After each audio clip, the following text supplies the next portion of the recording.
Hey guys, it's Cbro here.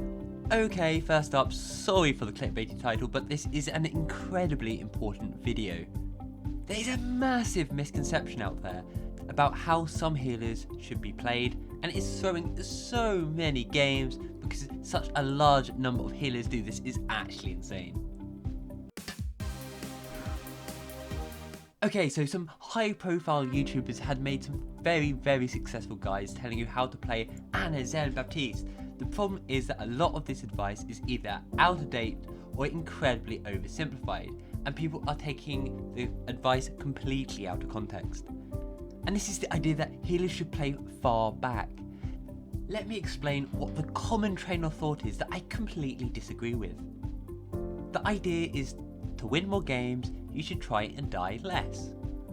To die less, you should play really far back on some high ground somewhere where nobody can touch you.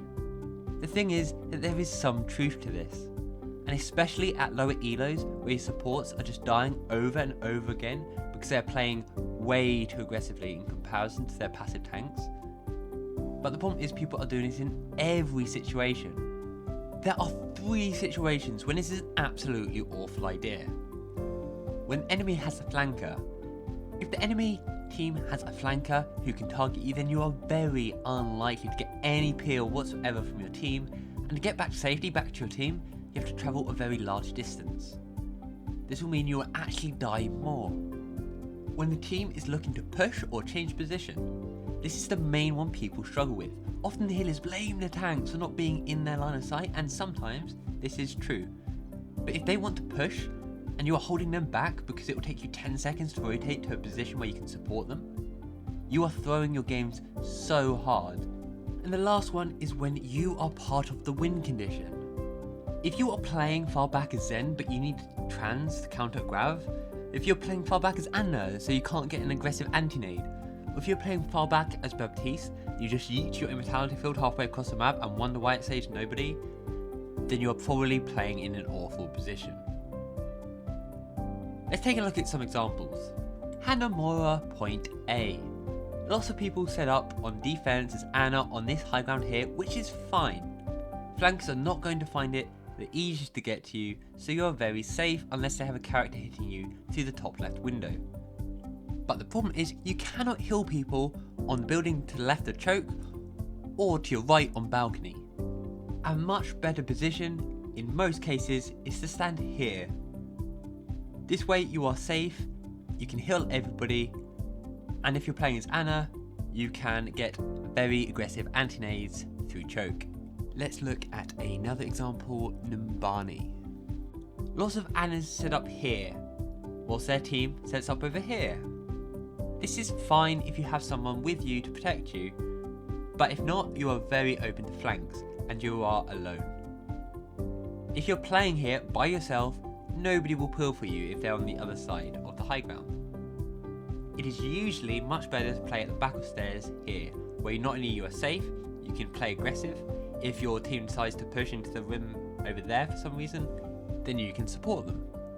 Here on Busan, setting up main is a great idea if the fight is happening on your side of point, but as soon as your team starts pushing, you need to start pushing too. I was in a game as Reinhardt recently, when Ana told me to be careful because I was out of their line of sight. And kudos for telling me, tanks really appreciate that info. But I shouldn't be out of their line of sight. As a tank, you expect your healers to push up with you when you push. Now let's look at some attacking spots. On point A or King's Row, if we are attacking through choke and your Ana stays by choke, then it stops your team from pushing through arches. Yes, you are safe, but your team isn't. Let's say you are attacking through Eigenwald and you are positioned here at choke and your team is pushing right side of statue. When your team decides to try and push onto point, you're not going to be there for them to support them and heal them, and they're just going to die on point. Moreover, if a tracer decides to flank on the left side of the statue while you're trying to rotate there, then you'll just die. Or if somebody's set up on the stairs to your right and comes and kills you while you're trying to rotate up to help them, then you'll just die. It's much better to stay with your team. Okay, so that is enough examples, however I want to make it very clear. You're not a Mei, you're not a McCree, you're not an off tank, you shouldn't be at the front of your team. When I say be with your team, I mean far enough back that if a Junkrat spams random shots into your team, or a Ryan swings his hammer to the front of your team, that you won't just randomly die. This also doesn't mean that you can't use cover, and that you can't communicate to your team if you need somebody to pill for you. I also don't mean to say that this is always a bad idea, especially on defense. If you know where the fight is going to take place, then setting up in a safe position where you can heal your team as they engage is absolutely fine.